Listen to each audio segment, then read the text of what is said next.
주일학교 때부터 성탄절 되면 뭐 뻔한 본문이 거의 대부분입니다. 한 10개 정도 본문이 이제 생각이 될 수 있는데요. 그러다 보니까 반복될 수도 있고 그렇게 되는데, 오늘 본문 말씀을 가지고 생각하면서 은혜를 나누려고 합니다.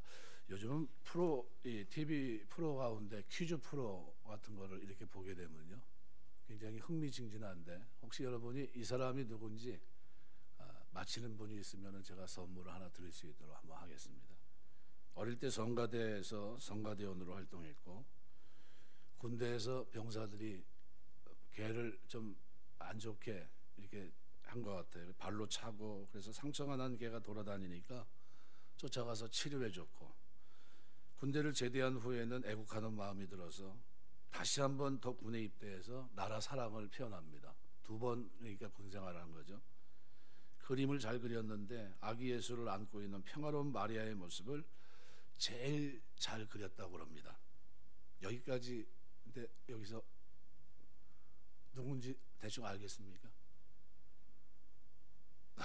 여기까지 뭐 더 좀 더 얘기해야 되겠죠.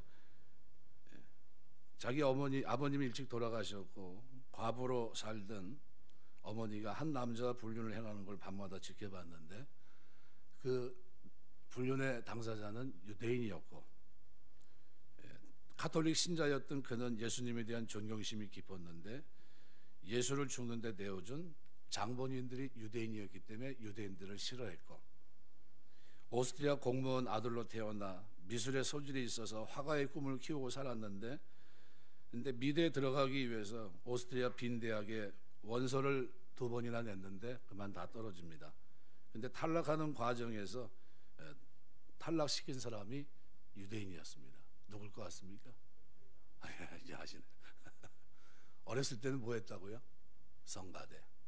그리고 그의 꿈은 그림 그리는 거였습니다.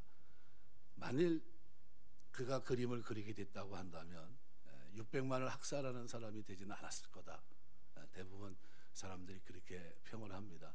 저 사람이 인생의 진로에 있어서 참 중요한 기로에 서서 좀 바른 길로 갔으면 참 좋았을 뻔했다. 근데 그것보다 더 중요한 거는 저 사람이 가톨릭 신봉자였는데, 우리가 예수 그리스도를 경배 대상으로 여겼다고 한다면, 그렇다고 한다면 저 사람의 삶이 순수하게 이렇게 바뀌었어야 되는데 라는 아쉬움을 가지고 있습니다. 오늘 본문은 그런 의미로 본다면, 저는 뭐 늘상 우리가 들어왔던 성탄 예배니까요, 황금과 유황과 모략이라고 하는 부분에 있어서 좀 더 깊이 있게 생각을 해보면서, 이것이 오늘 나와 무슨 관계가 있는지, 내가 어떻게 살아내야 되는지, 그리고 하나님 앞에 드릴 것이 뭔지, 이거와 관계되어 있다라는 생각을 가지고 되고요. 다시 오실 주님 앞에 섰을 때 여러분이 가장 귀한 보배압을 들어서 드린다고 한다면, 여러분의 보배압에는 뭐가 들어있습니까? 뭘 드릴 생각을 가지고 있습니까? 오늘 성탄절은 바로 경배의 대상이신 주님 앞에 내가 열어드릴, 그리고 내가 드릴 보배압을 점검하는 시간이 아닌가, 저는 그렇게 생각이 됩니다. 그래서 성탄의 주인공은 예수님이시고요, 그리고 성탄의 모든 프로그램은 경배가 목적입니다. 그래서 오늘은 재롱잔치 하는 날입니다. 재롱잔치 뭔지 아시죠? 우리 아이들 3살 4살 때 선교원 어린이집 보내놨더니 재롱잔치 한다고, 이제 발표회 한다고 오라고 그랬습니다. 가서 보니까 뭐 아주 천진난만하게 음악에 뛰놀고 하는 그 모습을 이렇게 봤는데요, 그렇게 해야 되는 날이 오늘 우리입니다. 그리고 그 영광을 받으셔야 될 분이 주님이시고요, 그리고 예수님 한 분만으로 기쁨을 삼는 성탄절이 돼야 됩니다. 다른 게 아니라 다른 부수적인 게 많이 있겠지만요, 그렇지만 진짜 내가 주님 만난 그 기쁨이 있는 그것을 감격으로 표현하는 날이 성탄이 돼야 되지 않나 생각이 됩니다. 세계 1차 대전이 끝나기 전에 전쟁이 나간 많은 이제 남자들, 그죠? 아들들을 이제 보통 군대 보내지 않습니까? 전쟁에 나가서 죽게 되면 국가가 애도하는 의미로 흰 수건에다 별을 수놓은 것을 집으로 보냅니다.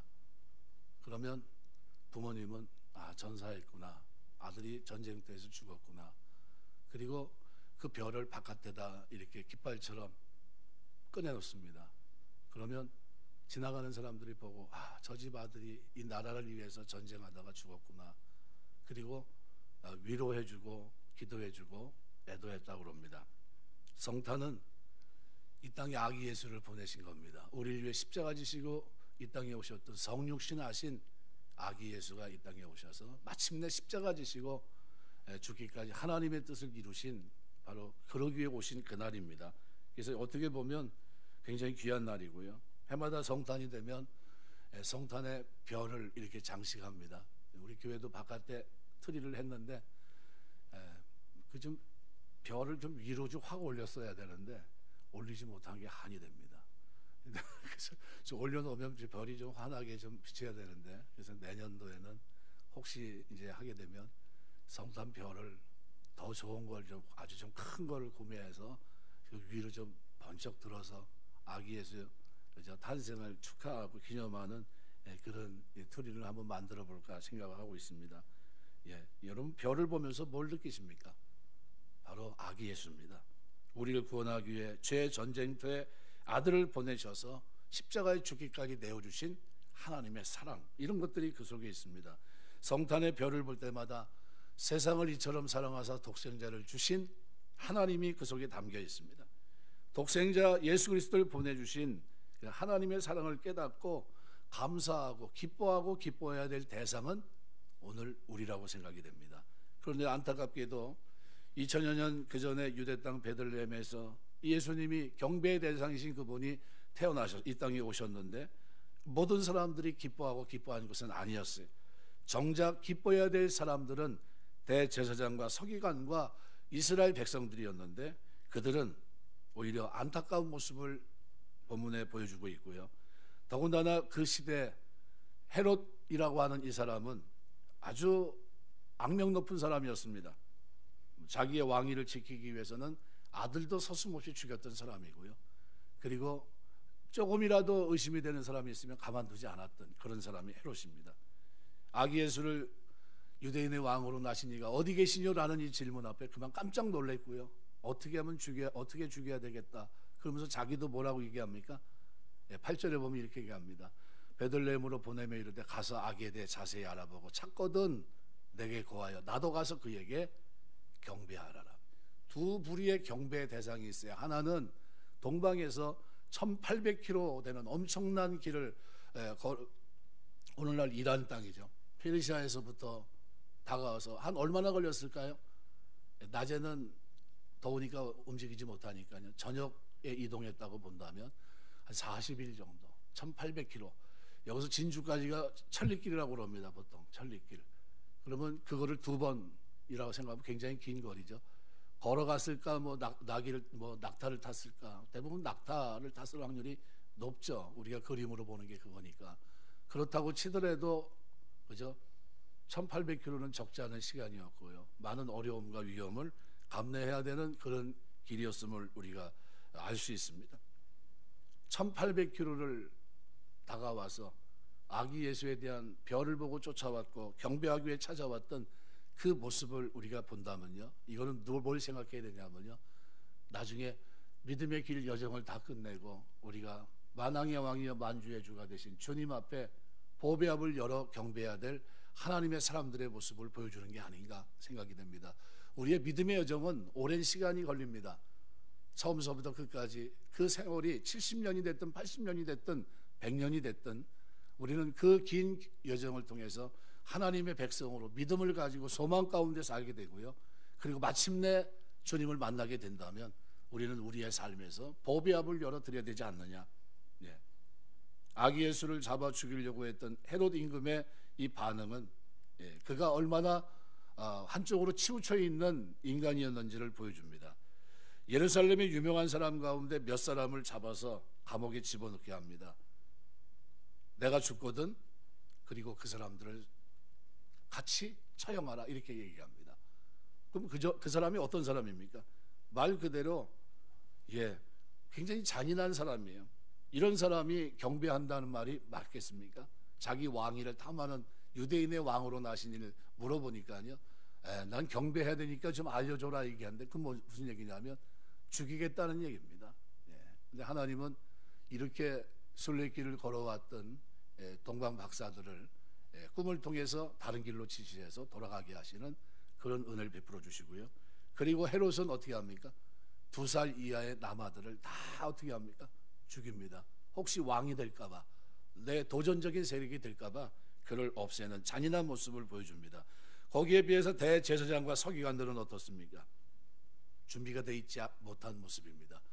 어디서 태어나는, 어디에 오실 것인지 알고 있었습니다. 미가서 5장 2절 보시면 베들레헴 에브라다야, 너는 유다 족속 중에 작을지라도 이스라엘 다스릴 자가 내게서 내게로 나올 것이라. 그의 근본은 상고의 영혼에 있느니라. 하나님이 이 땅에 오시면 바로 베들레헴 에브라다, 유다 땅에 거기에 오실 것이다 분명히 알고 있는 그러한 사람들입니다. 그런데 왕 앞에서도 거길 겁니다 얘기를 합니다. 그런데 정작 그들은 관심이 없어, 감동도 없고 반응도 없습니다. 자기들 말대로 메시아가 유대 땅 베들레헴에 태어날 것을 믿었다면 남들보다 먼저, 그리고 이런 얘기가 들었으면 어떻게 해요? 함께 하든지 그곳으로 갔어야 됩니다. 그런데 그들은 경배할 생각이 없었습니다. 한 사람도 베들레헴으로 달려가지 않았고요. 그리고 마침내 저들은 종교적인 기득권, 명예 때문에 예수 그리스도를 십자가에 못 박아 죽이는 그 일을 진행하는 장본인이 됩니다.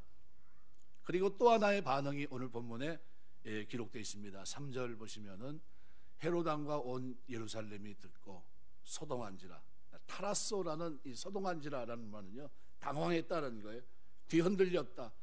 예수님의 탄생의 깊은 의미를 알지 못하고 그들이 어떻게 해요? 소동했다는 거예요. 이것이 복된 소식인데, 이것이 기쁨의 소식인데, 그런데 저들은 기쁨의 소식도 되지 못했고, 그죠? 복된 소식도 되지 못했습니다. 메시아가 왔다니 이제 우리가 로마의 학장에서 벗어나겠구나, 자유롭겠구나, 엉뚱한 생각까지 합니다. 결국 이 세 무리의 모습을 보면서 그들은 준비되지 못한 모습을 보여주고 있습니다. 그런데 오늘 본문은 한 1800km나 되는 먼 거리를 다가와서 경배했던 동방 박사를 소개합니다. 그리고 그가 어떻게 귀한 예물을 드렸는지도 설명하고 있습니다. 동방 박사가 유대인의 왕으로 탄생을 기다리게 된 원인은 어디 있을까? 그것은 아마도 그들이 동방 나라 예언, 발람의 예언을 알고 있기 때문이 아닌가 생각이 됩니다. 성경에서 별이 나타나는 것과 이스라엘 왕이 오실 것을 연결해 예언한 구절은 민수기 24장 17절 말씀뿐이 없습니다. 민수기 24장 17절에 보면 이렇게 말합니다. 내가 그를 보아도 이때 일이 아니며 내가 그를 바라보아도 가까운 일이 아니로다. 한 별이 야곱에게서 나오며 한 규가 이스라엘에게서 일어나서 모압을 이쪽에서 저쪽까지 쳐서 무찌르고 또 셋의 자식들을 다 멸하리로다. 여기 한 별이 야곱에게서 나오며 한 규가 이스라엘에서 일어나서, 이거는 문자적으로 보면 이겁니다. 그 별이 동방에서부터 빛나는데 그 이 별이 메시아 별이다, 뭐 이런 뜻입니다. 이게 결국 이제 동방 박사가 아기 예수를 만나기 위해서 최선의 노력을 기울였는데 저는 이거를 헌신이라고 생각이 됩니다. 헌신. 우리가 이 땅에 살면서 헌신한다고 하는데 누구래요? 다시 오실 주님을 기다리면서 여러분이 그 주님을 만날 그날을 기약하면서 헌신하는 여러분 되시길 주의 이름으로 축원합니다. 여러분, 밤하늘에 떠 있는 별을 보고 찾아왔다는 건요, 밤에만 움직였다는 겁니다. 낮에도 별이 움직일 리가 없으니까요. 얼마나 험난한 여행이겠습니까? 동방에서 1600km를 해서. 근데 예루살렘이 왔을 때 별이 없어졌습니다. 얼마나 당황했겠습니까? 그러나 포기하지 않습니다. 그리고 어디까지 가요? 왕궁에까지 가서 물어봅니다. 내가 별을 보고 여기까지 왔는데, 며칠간이요? 1600km로 왔는데 여기 와서 잊어버렸다. 혹시 별에 대한 얘기를 아는 게 있냐? 물어봅니다. 잘못하면 어떻게 죽을 수도 있는 그런 문제인데, 그런데 거침없이 나갑니다. 그래서 2절에 보면 유대인의 왕으로 나신 이가 어디 계시냐? 우리가 동방에서 그의 별을 보고 그에게 경배하러 왔다. 목적이 분명합니다. 아기 예수의 탄생은 뭐예요? 경배입니다. 경배. 헤롯의 도움으로 저들은 베들레헴으로 향합니다. 서기관 바리새인들이 얘기한 대로, 대제사장 얘기대로 베들레헴으로 갑니다. 없어졌던 별을 다시 보게 돼요. 그리고 기쁨을 묘사한 게 10절입니다. 저희가 별을 보고 가장 크게 기뻐하고 기뻐했다. 오늘 우리에게도 성탄의 주인공 되신 예수님 반드시 만나야 되겠다는 이 신앙, 이 신앙, 끈질긴 인내 신앙이 오늘 저와 여러분에게 있게 되시길 주의 이름으로 축원합니다. 옛날 우리 믿음의 선배들은 교회가 그때는 많지 않았죠. 그래서 뭐 지역마다 하나 있으면 많이 있었고, 또 시골 같은 데는요 10리, 20리. 저희 외할머니 같은 경우도 새벽 기도를 10리 가셨다고 그러더라고요. 10리. 그래서 내가 10리를 걸어서 새벽 기도를 가십니까? 얘기했더니 그렇다는 거예요. 에이, 그렇게 먼데 어떻게 10리 길을 가시냐고 물어봤고, 그 다음에 또 뭐냐면 그때는 사경회라고 해서 사경회를 하는데 가면은 쌀을 싸갖고 와가지고 일주일간 있었다고 하는 거예요. 일주일간. 그래서 에이, 그렇게까지 어떻게 있느냐 그랬더니 그럼 어디서 주무세요? 내가 그러면 성전 마룻바닥에서 주무셨다는 거예요. 그러면서 기도하고 말씀 듣고 기도하고 그랬다는 겁니다. 근데 왜 그렇게 하셨습니까? 그랬더니 새벽은 하나님 백성들에게는 영광의 시간이야. 우리 할머니가 하는 말이 뭐냐면 새벽별이신 예수님 만나러 가는 시간이야. 굉장히 좋은 시간이야. 어렸을 때는 그게 예수님이 새벽별이구나, 이제 이렇게만 이제 이해했죠. 예, 새벽별이신 주님 만나보려고 먼 길 마다 않고, 그죠? 예배드리고 하나님 앞에 예배드리고 얼마나 기도를 하셨는지 모릅니다. 잠언 8장 11절에 보면 나를 사랑하는 자들이 나의 사랑을 입으며 나를 간절히 찾는 자가 나를 만날 것이다. 여기 간절이라는 말이 히브리 말로 새벽에라고 돼 있어요. 새벽에. 그러니까 우리가 하나님 사랑하면 여러분이 간절히 하나님을 찾게 되는데, 새벽에 하나님 앞에 하나님의 이름을 부르며 기도하게 되시길 주의 이름으로 축원합니다. 새벽에 새벽별이신 주님을 만나 뵈려고 먼 길 마다 않고 하나님 앞에 예배의 자리로, 기도의 자리로, 찬송의 자리로 나갔던 겁니다. 동방 박사들이 보여줬던 그 끈질긴 신앙, 그죠? 결코 포기하지 않는 그 신앙, 낙심하지 않고 좌절하지 않은 그 신앙, 그 신앙이 오늘 우리에게 있게 되시길 주의 이름으로 축원합니다. 그래서 동방 박사들은 아기 예수를 만나게 됐을 때 아기께 경배하는 모습이 기록이 되어 있습니다. 오늘 2절에도 11절에도 기록됩니다. 그래서 아기 예수를 11절은 만납니다. 집에 들어가 아기와 그의 어머니 마리아가 함께 있는 것을 보고 엎드려 아기께 경배하고, 엎드려 아기께 경배했다. 그리고 보배압을 열어 황금과 유황과 모략을 예물로 드렸다, 이렇게 표현합니다. 그래서 우리가 드리는 예배는 경배하며 예물을 드리는 예배입니다. 우리 성탄인데요, 주인공이 누굽니까? 예수님이시고요. 그 예수님에게 어떻게 해요? 경배하러 오신 거고요. 그리고 그 예수님께 여러분이 보배압을 열어 황금과 유황과 모략을 드립니다. 그럼 황금, 유황, 모략이 어떤 의미가 있을까? 이것이 한 사람이 살아가는 인생의 가장 중요한 세 가지라고 한다면 이걸 좀 더 깊이 있게 좀 생각해 보면요, 황금은 여러분 아는 대로 부와 영화의 상징입니다. 가장 큰 특징은 황금은 변하지 않는다는 겁니다. 그래서 보통 결혼할 때 금반지를 깁니다. 금반지를 해서 나눠요. 왜요? 변하지 말자 이런 얘기입니다. 어떤 순간에도 변하지 않는 순전하고 절대적인 믿음, 이겁니다. 무슨 얘기냐면 나는 이제 그리스도를 주라 고백하고 이제 주님이 나에게 은혜로 믿음으로 선물로 주신 이 믿음은 내가 끝까지 순수하게 지키고 살겠습니다, 이런 겁니다. 여러분이 하나님이 기뻐하는 믿음으로 이 땅을 살게 되시길 주의 이름으로 축원합니다. 여러분, 믿음이 없이는 하나님 기쁘시게 하지 못해요. 하나님께 나아가는 자는 반드시 그가 계신 것과 그가 또한 자기를 찾는 이들에게 상 주시는 이심을 믿어야 할지니라. 이 믿음이에요. 오늘 우리가 하나님 앞에 내가 만일 보배압을 열어 드릴 게 있다면 뭡니까? 주님, 제가 주님 만난 이후 주님께서 나에게 준 믿음 가지고 내가 주님을 기쁘게 했고 이 땅에서 어떻게 해요? 순례의 길을 그렇게 살아왔습니다. 하나님 감사합니다라는 거죠. 그 황금을 드려야 돼요. 변하지 않는 믿음, 순전하고 온전한 믿음, 절대적인 믿음, 성장한 믿음, 이걸 가지고 하나님 앞에 서야 되고요. 두 번째는 이 황금의 이 문제는 우리가 아는 대로 로마서 4장 20절 같은 말씀에 보면 아브라함과 관계에서 이렇게 말합니다. 그가 100세가 되어 자기 몸에 죽은 것 같음과 사라의 태 죽은 것 같음을 알고도 믿음이 약해지지 않고 믿음이 없어 하나님 약속을 의심치 않고 믿음에 견고해져서 하나님께 영광을 돌리며, 이렇게 되어 있습니다. 아브라함이 처음부터 하나님을 제대로 믿었습니까? 그거 아니잖아요. 그런데 나중에는 전능한 하나님을 이제 믿게 되죠. 창세기 17장 나는 전능한 하나님이라. 그죠? 그 이후에 자기 인생이 바뀝니다. 하나님 이런 분이구나. 그리고 이제 인생이 바뀌면서 나중에 독자 이삭을 드리라고 할 때는 어떻게 해요? 거침없이 나아가는 모습을 보여주죠. 그 이후로는 시험이 없어요. 아브라함이 하나님의 인정을 받는 모습이거든요. 순수한 절대적인 믿음을 소유하게 됩니다.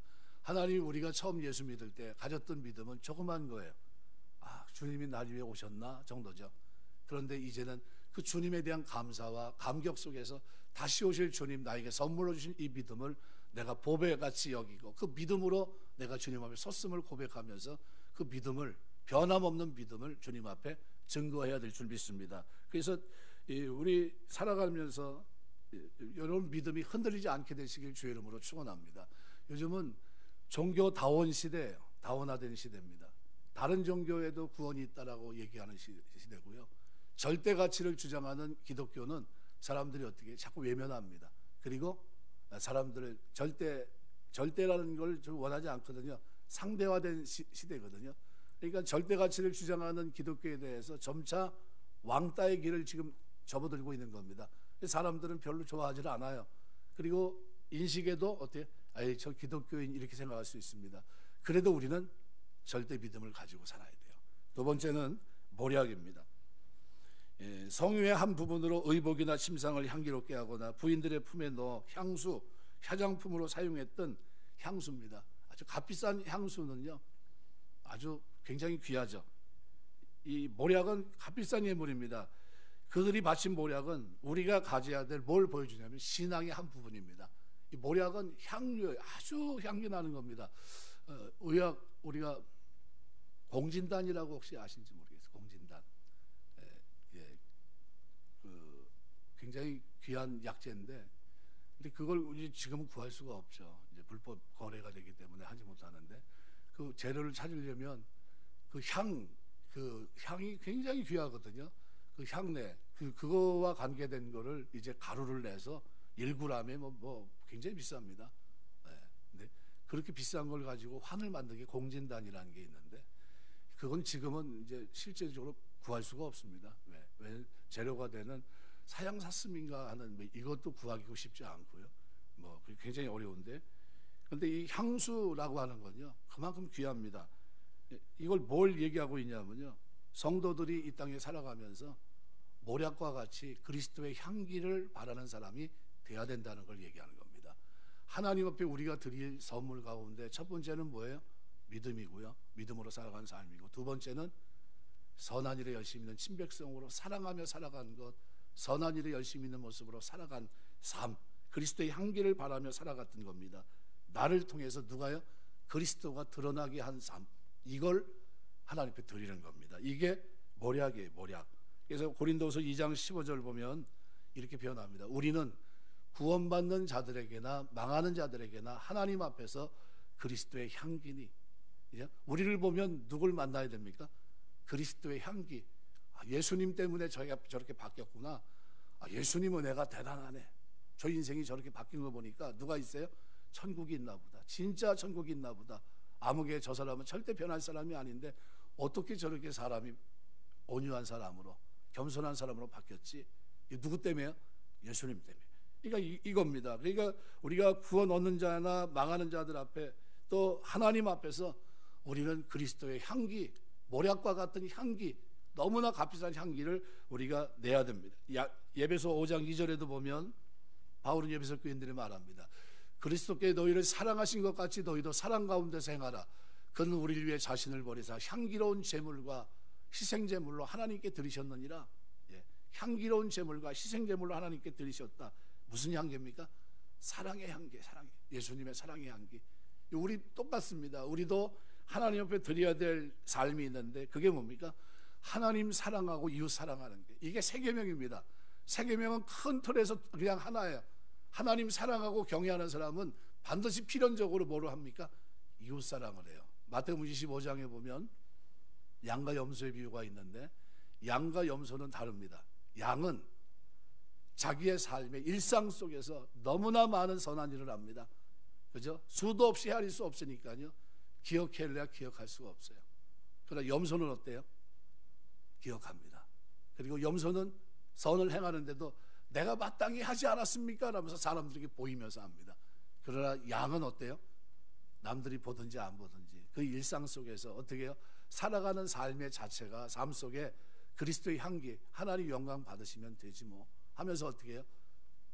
선한 사마리아 사람처럼 그렇게 살아갑니다. 여러분 살아가면서 여러분의 삶에 모략과 같은 그리스도의 향기, 사랑의 향기가 나게 되시길 주의 이름으로 축원합니다.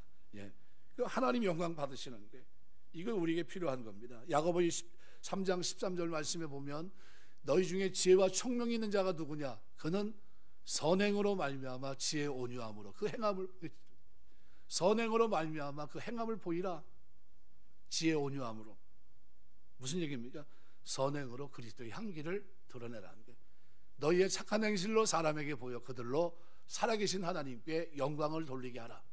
이 하나님 우리에게 주신 명령입니다. 이 모략이에요. 모략. 우리가 하나님 앞에 나중에 섰을 때 재림하신 주님 만나게 됐을 때 여러분의 보배 앞 가장 귀한 것을 열어서 주님 내가 주님 때문에 주님의 은혜로 구속하신 은혜로 내가 하나님의 종이 되고 하나님의 자녀가 됐고 이 땅을 믿음을 선물로 주시고 믿음으로 살아가고 이렇게 그리스도의 향기를 바라며 살게 하시니 감사합니다. 그걸 드리는 겁니다. 그게 모략이에요. 여러분 우리가 이 성탄절 되면요 그래서 내가 하나님 앞에 드릴 믿음은 순수한지 내 믿음은 깨어있는지 또 내가 이렇게 사람들을 그리스도의 사랑을 실천하며 선한 일로 나누며 살아가는 이 구제의 삶은 잘하고 있는지 돌아보시는 겁니다. 그래서 이것이 여러분 기억 속에 수도 없이 많은 일들이 있게 되시길 주의 이름으로 축원합니다. 어려서부터 늙기까지 많은 일을 해야 돼요. 그래서 성경은 아브라함을 평가하면서 뭐라고 하면 아브라함이 부지 중에 천사를 대접했다. 무슨 얘기입니까? 그의 일상은 많은 사람들에게 어떻게 돌아보는 삶이었다는 겁니다. 부지 중에라는 게 늘 하던 대로 살다가 그러는 중에 누굴 만났다는 거예요? 천사를 만났다는 그 얘기입니다. 그러니까 그가 특별하기 때문에 천사를 보면서 천사를 대접했다 그 얘기가 아닙니다. 부지 중에 그 일상 속에서 그가 천사를 만났다 그 얘기입니다. 그러니까 우리가 살아가면서 우리는 하나님 앞에 어떻게 해요? 이 그리스도의 향기를 바라면서 살아야 되고요. 살아가면서 우리가 진짜 사랑의 향기 또 선한 일의 아름다운 향기 이런 것들이 우리 속에 넘쳐야 됩니다. 이걸 드려야 돼요. 그 다음에 또 하나는 모략입니다. 뭐 보통 시체에 바르는 방부제로 사용되는데 인류 구원을 위한 예수님의 고난, 죽음을 보통 상징하죠. 근데 모략은 모략은 그거고 그다음에 유황은 뭘 얘기하냐면요.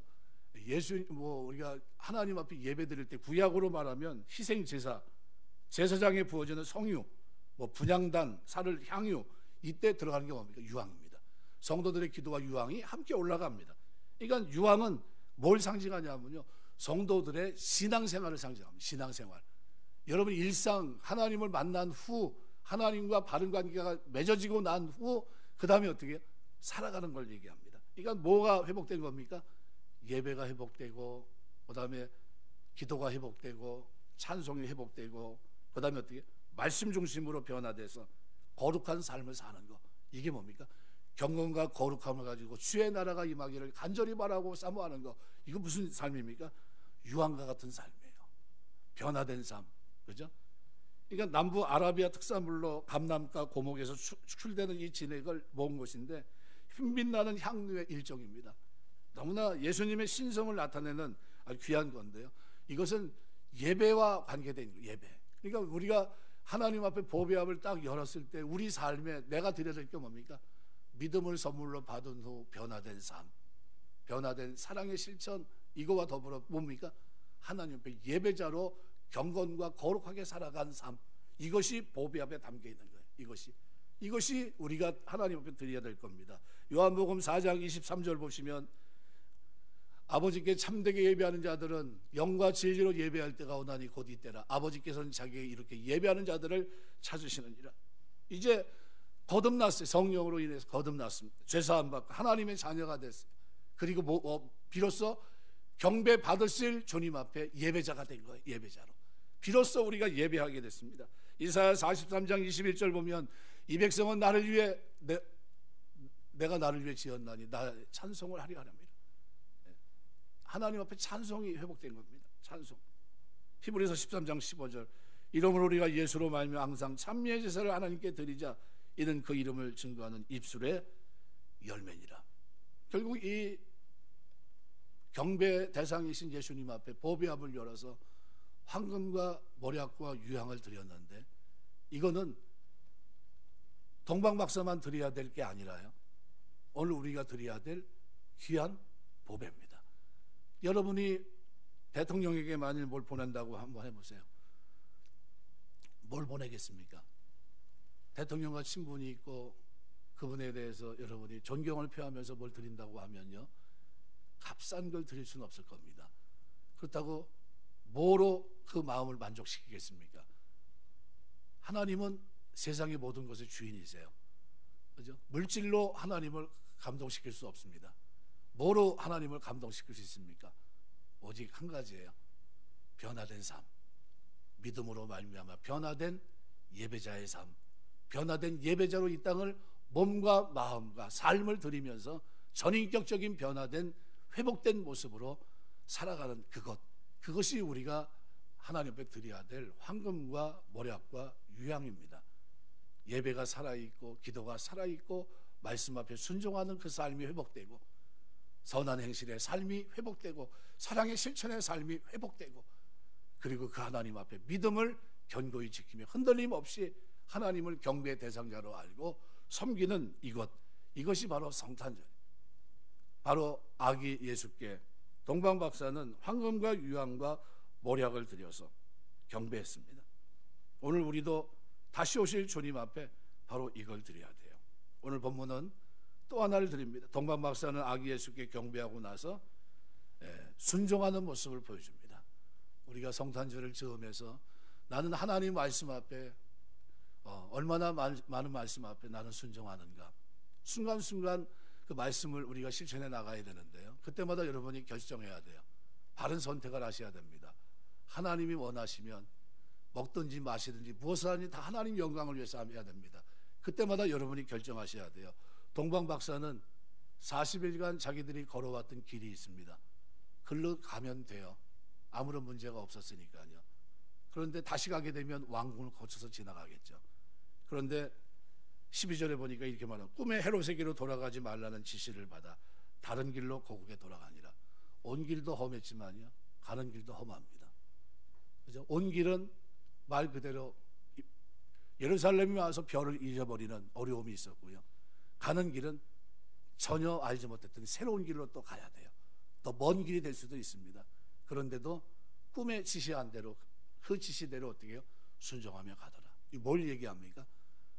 이제는 하나님 말씀 앞에 순종하는 걸 얘기합니다. 전에는 하나님 말씀대로 말고 내 방법, 내 생각대로 이제 왔지만 이제는 경배하고 난 후에는 어떻게 해요?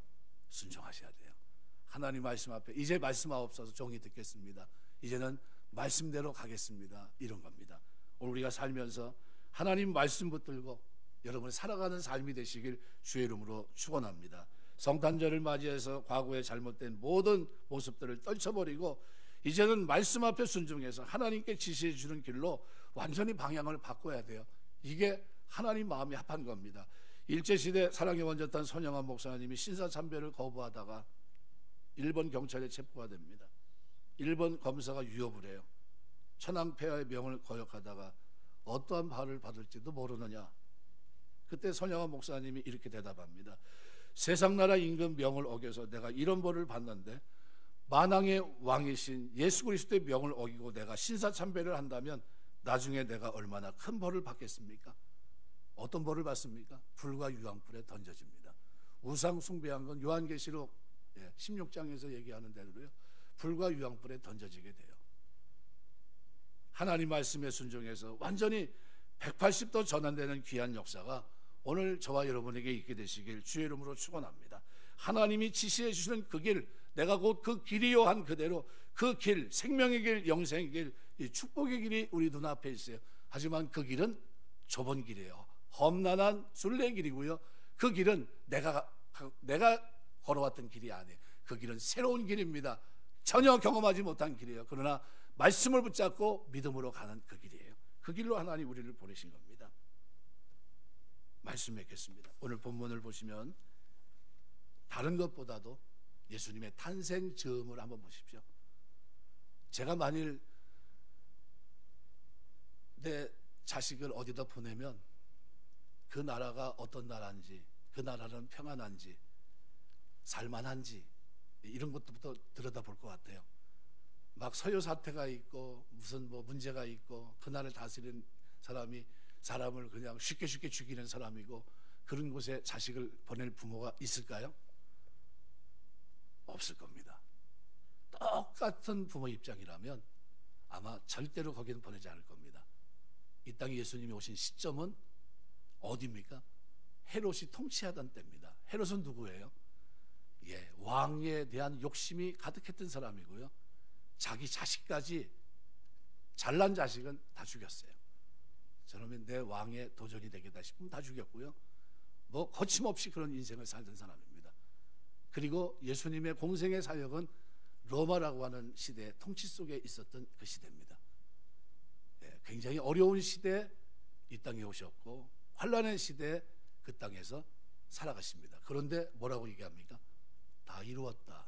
다 이루었다. 무슨 얘기냐면요, 신앙생활은 문제를 회피하는 게 아니라 문제와 싸워 승리하는 겁니다. 예수님의 삶에 그게 보여져 있어요. 그리스도의 탄생이 헤롯 통치하던 시기였고요, 주님의 생애는 헤롯이라는 폭군이 통치하던 시절에 거기서부터 시작해서 로마가 압제하던 시절에 끝이 납니다. 그러나 주님은 이러한 악조건 속에서도 한 번도 좌절한 적이 없으시고요, 오히려 십자가 위에서 다 이루었다 말씀하시면서 사역을 마치십니다. 요한복음 19장 30절.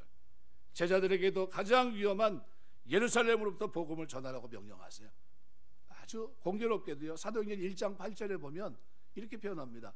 오직 성령이 너에게 임하시면 너희가 권능을 받고 예루살렘과 온 유대와 사마리아 땅끝까지 이르러 내 증인이 되라. 이 예루살렘에서 어떤 일이 있었습니까? 예수님은 십자가에 못 박는 일이 있었어요. 그럼 저 같으면 그럴 것 같아요. 제자들이 지금 두려워서 다 다락방에 숨어 있었거든요. 다 숨어 있었고 다 도망갔습니다. 다 없었어요. 그런데 그들에게 어떻게 해요? 명령하시는 게 성령이 너에게 임하면 너희가 권능을 받게 될 것이고, 그 다음에 어떻게, 어디서부터 시작하라고요? 가장 힘든 그 자리, 환난이 있고 죽음의 자리, 그 자리, 내가 십자가 진 그 자리, 거기서부터 시작하라는 거예요. 어디입니까? 예루살렘. 저 같으면 그렇게 할 것 같지 않아요. 일단 어디요?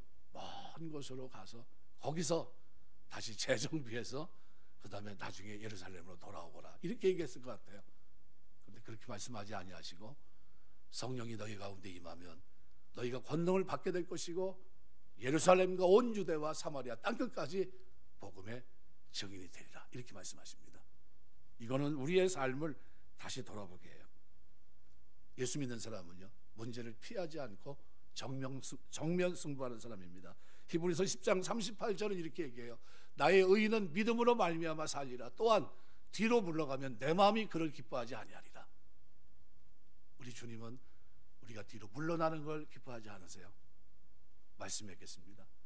황금 유황 모략, 뒤로 물러가서는 절대로 얻을 수 없는 겁니다. 예루살렘에서부터, 힘들지만 고통의 자리에서부터, 남들이 생각하지 않은 그 헌신의 자리에서부터 하나하나 나의 믿음을 견고하게 지키면서 그리스도의 향기를 드러내며 살아가는 그들의 삶의 예배와 말씀과 기도와 찬송, 바로 그것이 우리가 하나님 앞에 드릴 보배압에 담겨있는 황금과 유황과 모략이에요. 이거를 드리게 되시길 주의 이름으로 축원합니다. 여러분, 성탄이 되면요, 경배의 대상이신 주님 앞에 한 해를 돌아보는 거예요. 내가 언젠가 주님 만나면 드려야 될 것, 이것이 지금 내 속에 있는지, 이것은 잘 준비가 돼가고 있는지, 내가 지금 그 길을 걷고 있는지, 나는 예배에 문제가 없는지, 나는 그리스도의 향기를 드러내고 있는지, 드러내고 있지 못하고 있는 건 아닌지, 내가 하나님과의 관계 속에서 내가 입으로만 주님을 경배한다고 고백하고 있는 건 아닌지, 내 삶에 경배 되신 주님 앞에 나에게 선물로 주신 그 믿음이 얼마나 귀한지 그것을 깨닫고 살아가는 동안 믿음과, 그죠, 하나님 앞에 아름다운 삶, 사랑의 향기, 그죠, 그리스도의 향기를 바라면서 여러분이 회복된 예배를 가지고 영광 돌리다 주님 앞에 보배압을 열어서 드릴 수 있는 축복이 저와 여러분에게 있게 되시길 주의 이름으로 축원합니다. 기도하겠습니다.